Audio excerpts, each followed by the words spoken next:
السلام عليكم. वीडियो पसंद आई तो लाइक ज़रूर करें, शेयर करें और सब्सक्राइब करना ना भूलें।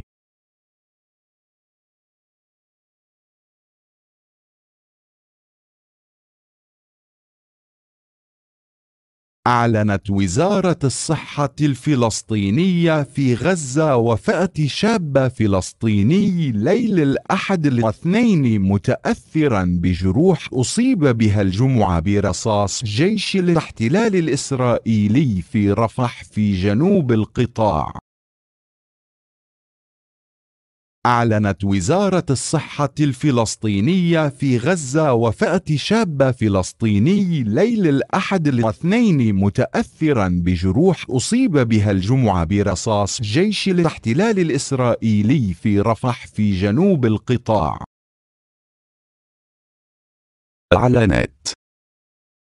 أعلنت उसने ऐलान किया। وزارة वजारत وزارة الصحة वजारत सेहत الفلسطينية.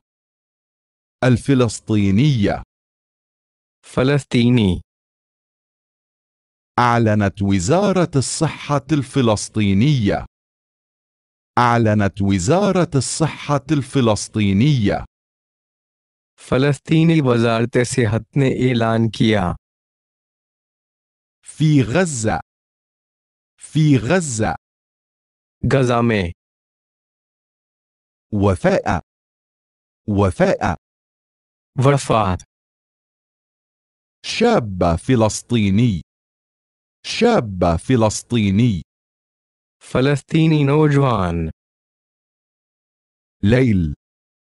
ليل रात الأحد इतवार الاثنين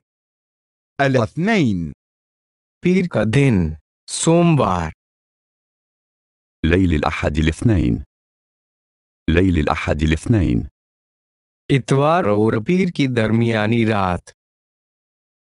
متأثر मुतासिर جروح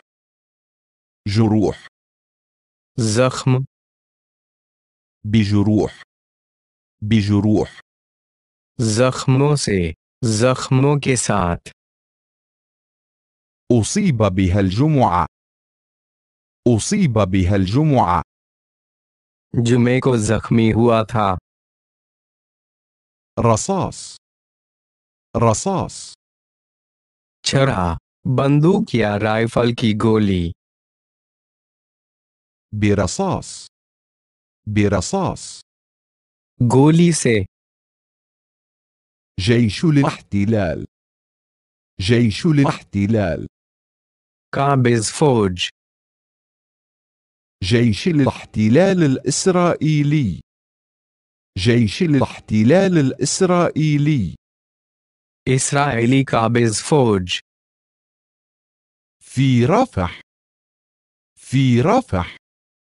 रफा में في جنوب जनूब में القطاع इलाका किसी चीज का हिस्सा। गजा की पट्टी गजा में फ़लस्तीनी वजारत सेहत ने इतवार और पीर की दरमियानी रात को जख्मों से मुतासिर फ़लस्तीनी नौजवान की वफ़ात का ऐलान किया, जो जुमे को रफ़ाह में गजा की पट्टी के जनूब में इसराइली काबिज फौज की गोली से जख्मी हो गया था।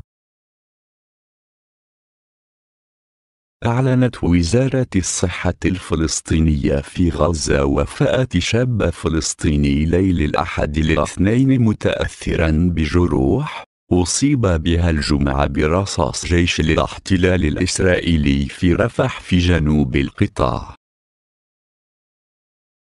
أعلنت وزارة الصحة الفلسطينية في غزة وفاة شاب فلسطيني ليل الأحد الاثنين متأثرا بجروح أصيب بها الجمعة برصاص جيش الاحتلال الإسرائيلي في رفح في جنوب القطاع.